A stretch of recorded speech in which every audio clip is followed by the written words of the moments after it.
ஒவ்வொருத்தவங்களும் ஒவ்வொரு பெருமைகளை சொல்லியிருக்காங்க. ஒரு உதாரணத்துக்கு எடுத்துக்கிட்டோம்னாக்கா, பெண் உறுப்பினர்கள் அதிகமாக இருக்கிறது இன்றைய ஆளுங்கட்சியில் தான் அப்படின்னு பெருமையாக பேசினாங்க. வாழ்த்துக்கள், எனக்கும் மகிழ்ச்சி. அது அதே நேரத்தில் ஒரு வேட்பாளராக வரணும்னா அவர் வாக்காளராக இருக்கணும். அந்த வாக்குரிமையை பெற்று தந்தது திராவிட இயக்கம். அதனால் அந்த திராவிட இயக்கத்தின் வழித்தொடர், ஏன்னா என்னோட தந்தையார் நீதி கட்சியில் இருந்தவர். அதனால் அந்த நீதி கட்சி காலகட்டங்கள் என்ன சார் இல்லை அதனால் எப்படின்னு கேட்டிங்கனாக்கா, அந்த வாக்குரிமையை பெற்று தந்தது நீதி கட்சி, திராவிட இயக்கம். அதனால தான் வாக்காளர் தான் வேட்பாளராக வர முடியும். இன்னைக்கு அதனால தான் வேட்பாளர்களாக இருந்து இன்னைக்கு அதிக எண்ணிக்கையில் பெண்கள் இருக்காங்க. ரொம்ப மகிழ்ச்சி. மாண்புமிகு பேரவைத் தலைவர்களே, ஒரு சின்ன கருத்து. உரிமையை பெற்றுத்தருவது மட்டுமல்ல, உரிமையை கொடுக்க வேண்டும். பெண்களுக்கு உரிமை கொடுத்தாலும் பேப்பரில் கொடுத்தா பத்தாது. அந்த உரிமைகளை சட்டமன்றத்தில் நிரூபிக்க வேண்டும். காமிச்சாதான் அது நம்ம கொடுத்த உரிமைக்கு உண்டான சமநிலை இருக்கும். நன்றி. மாண்புமிகு பேரவைத் தலைவர் அவர்களே, இப்போ உணவுத்துறை அமைச்சர் சொன்ன கருத்து அதில் எனக்கு மாறுபட்ட கருத்து இல்லை.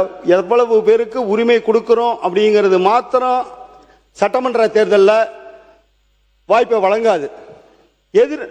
நாங்கள் எத்தனை பேர் பெண்களுக்கு வாய்ப்பு கொடுத்தா எதிரணியில் நிற்கிறவங்க ஆண்களாக இருந்து ஜெயிச்சு வந்தாங்கன்னா எப்படி அந்த வாய்ப்பு கிடைக்கும்? ஏன்னா இதில் ஒதுக்கீடுங்கிறது இதுவரைக்கும் இடம்பெறல. தொழில்துறை அமைச்சர் அவங்க வாய்ப்பு கொடுத்தது எங்களுடைய தலைவர் மட்டும்தான். எல்லாரும் இன்னைக்கு புக்ல மட்டும்தான் உட்காந்து ஜெண்டர் ஈக்குவாலிட்டியை பத்தி பேசிட்டு இருக்காங்க. எங்களுக்கு அரசு சட்டமே தேவையில்லாம எங்களுக்கு ஜெண்டர் ஈக்குவாலிட்டிய ஒரு ஹிஸ்டரியா இன்னைக்கு படிச்சிட்டு இருக்கிறது தலைவர் முதலமைச்சர் அவர்கள் மட்டும்தான். மாண்புமிகு சமூக நீதித்துறை அமைச்சர் அவர்கள்.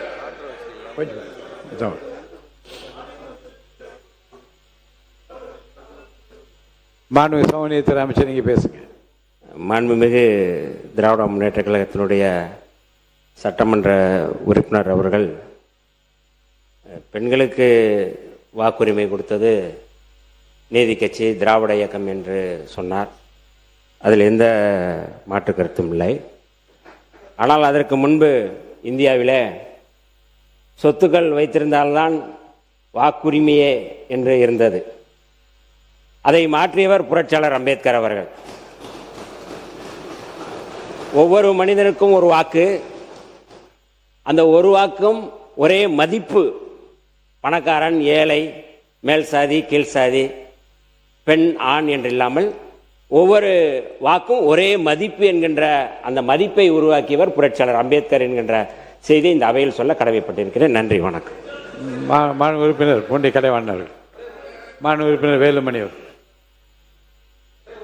பேசுகிறேன். மாண்புமிகு பேரவைத் தலைவர் அவர்களே, பெண்களுக்கு யார் முக்கியத்துவம் என்று விவாதம் நடைபெற்று கொண்டிருக்கிறது. அமைச்சர் கூட சொன்னாங்க, பெண்களுக்கு யார் முக்கியத்துவம் கொடுத்தாலும் அது வரவேற்கக்கூடியது.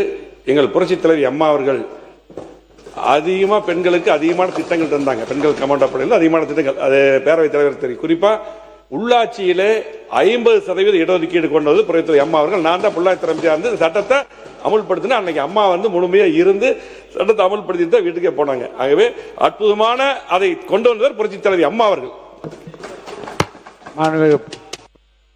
பூண்டி கலைவாணன், நீங்க பேசலாம். இங்கே பார்த்து பேசுங்க. நீங்க பேச. மாண்புமிகு பேரவைத் தலைவர், தொழில்துறை அமைச்சர் சொன்னாங்க, ரொம்ப மகிழ்ச்சி. ஏன்னு கேட்டிங்கனாக்கா, இப்போ அதிகமான உறுப்பினர்கள் பெண் உறுப்பினர்கள் இருக்காங்கன்னு அவங்க சொன்னதில் எனக்கு மாறுபட்ட கருத்து இல்லை. இப்போ இருக்கிறதுல நீங்கள் அதிக பெண் உறுப்பினர்கள் இருக்காங்க. ஆனால் கடந்த திராவிட முன்னேற்ற கழக ஆட்சி காலத்தில் 23 சட்டமன்ற பெண் உறுப்பினர்கள் இருந்தது, இந்த அவையில் இருந்தார்கள். அதை நான் ஆணித்தரமாக பதிவு சொல்ல விரும்புகிறேன். அது மாத்திரம் இல்லை, அண்ணன் பேசினாங்க, எல்லா அமைச்சர்களும் வரிசையாக பேசிட்டு இருந்தா ஒன்றுக்கு நான் பதில் சொல்லணும். நான் பேச வேண்டிய சப்ஜெக்டை பேசுறதுக்கு வாய்ப்பு இருக்காது. இருந்தாலும் நீங்கள் கேட்டதுக்கு நான் பதில் சொல்லி ஆகணும்.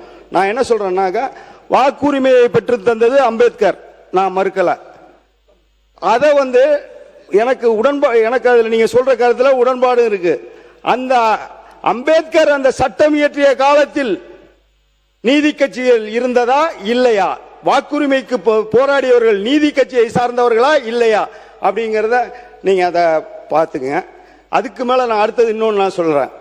இப்போ இதில் இன்னொன்று என்னன்னு கேட்டிங்கன்னா, இப்போ நான் அந்த என்னோட சப்ஜெக்ட்லேயே நான் அதை எடுத்து வச்சிருக்கிறேன். நமது அவை முன்னவர் அவர்கள் வந்து நேற்று ஒரு இது சொன்னார், அதாவது நிலவரியை அது ரத்து செய்கிறதா சொன்னார். அதை பற்றி நான் பேசணும். ஏன்னு கேட்டிங்கன்னா, அந்த நம்ம அமைச்சர் சொன்ன கருத்துக்கும் அதுக்கும் தொடர்பு இருக்கு அப்படிங்கிறதுனால நான் அதை சொல்றேன்.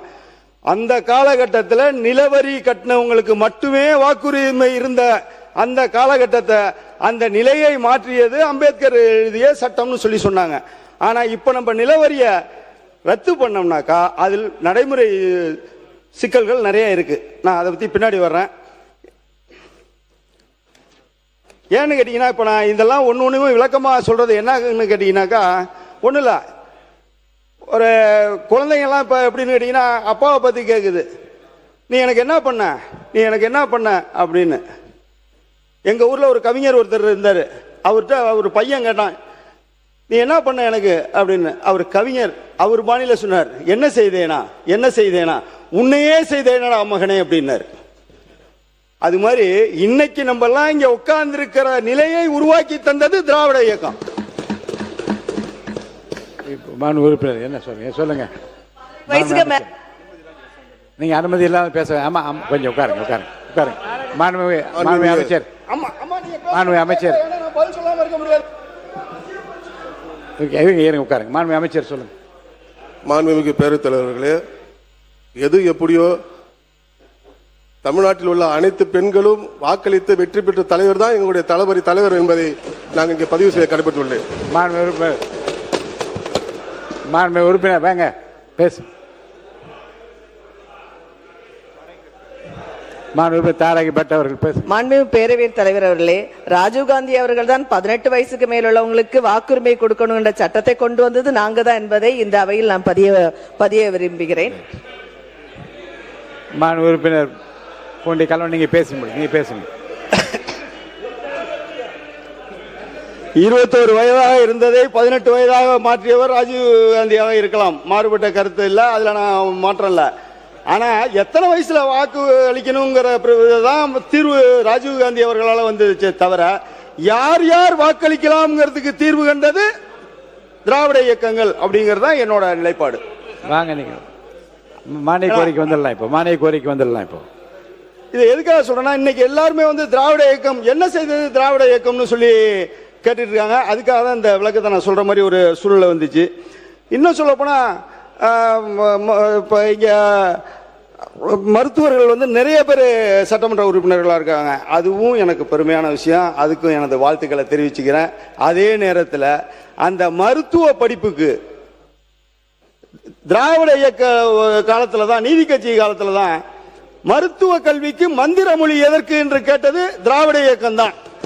இல்லைன்னாக்கா இன்னைக்கு எல்லாரும் டாக்டரா இருக்க முடியுமா? மருத்துவர் சௌமியா அவர்கள் கூட இங்க இருக்காங்க, அவங்களுக்கு கூட இதை யோசிக்க வேண்டிய விஷயம். ஏன்னு கேட்டீங்கன்னாக்கா, நீங்க டாக்டர் இல்ல, அவங்கள உங்க வீட்டுக்காரங்களே எடுத்துக்கோங்க. ஏன்னா மருத்துவ கல்விக்கு மந்திர மொழி எதற்குன்னு கேட்டது திராவிட இயக்கம். இப்ப இன்னைக்கு அந்த சமஸ்கிருதம் படிச்சிருந்தாதான் மருத்துவராகலாம், மருத்துவ கல்விக்கு போகலாங்கிற நிலையை மாத்துறது திராவிட இயக்கம். அப்படி இல்லைன்னாக்கா இன்னைக்கு உங்கள்கிட்ட இருக்கிற இத்தனை மருத்துவர்கள்ல எத்தனை பேர் மருத்துவராக இருக்க முடியும்? தயவுசெய்து எண்ணி பார்க்கணும். இதை எதுக்காக சொல்றேன்னா, அந்த மருத்துவ கல்விக்கு மந்திர மொழி எதற்குன்னு கேட்டது மாதிரி சமஸ்கிருதம் தேவையில்லைன்னு சொன்ன மாதிரி தான் இன்னைக்கு எங்களோட நிலைப்பாடு. நீட்டு தேவையில்லைன்னு சொல்றோம். அன்னைக்கு எப்படின்னு கேட்டீங்கன்னா, சமஸ்கிருதம்னு வச்சிருந்ததை நாங்க முறியடிச்சோம். திருப்பி எப்படின்னு கேட்டீங்கன்னாக்கா அதை நீட்டுங்கிற ஒரு இதுல கொண்டு வந்துட்டாங்க. தயவு செய்து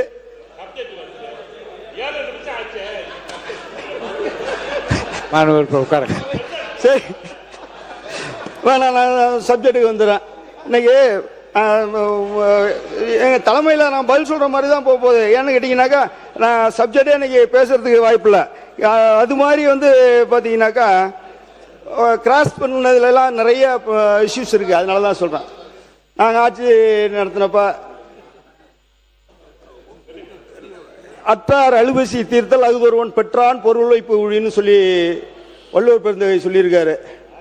அது மாதிரி நாங்கள் எங்களோட ஆட்சி காலத்தில் நாங்கள் எந்த அளவுக்கு அடித்தட்டு மக்களுக்கு உதவி பண்ண முடியுமோ அந்த அளவுக்கு பண்ண வாசி எங்கள்கிட்ட வந்து திராவிட இயக்கம்ங்கிற ஒரு இருப்பு இன்னைக்கு இருக்கு. அதான் எஃப்டி மாதிரி வழி இல்லாதவங்களுக்கு உணவளிக்கிறதுங்கிறது எஃப்டியில் பணம் போடுறது மாதிரின்னு சொல்லியிருக்காங்க, வள்ளுவர் சொல்லியிருக்காரு, நான் சொல்லல. அதே நேரத்தில் இன்னொன்று சொல்லியிருக்காரு, உருபசியும் ஒவ்வாப்பினியும் சிறுபகையும் சேராதிருத்தல் நாடுன்னு. அது மாதிரி நீங்கள் பண்ணி காமிச்சிருங்கிற ஒரு அன்பான வேண்டுகோளை வச்சு இன்னொன்று சொல்கிறேன், உண்மைக்கு புறம்பானதும் வாய்மையிடத்தே குறைதீர்க்கும் நன்மை பயக்கும் எனில். ஏன்னா அந்த உண்மைக்கு புறம்பானதுங்கிற இடத்துல நான் ஏதாவது ஒரு வார்த்தையை சொல்லி அதை நீங்க அவை குறிப்பில இருந்து அதை நீக்கி இல்ல, அதனாலதான் சொல்றேன், யாகாவராய் நாகாக்க அதை யார்கிட்ட சொல்லணும்னு கேட்டீங்கன்னாக்கா, நேத்து மாமாவுக்கு ஜீவா கேட்கிறவங்கள்ட்ட சொல்லுங்க, நீங்க நான் வேணான்னு சொல்ல.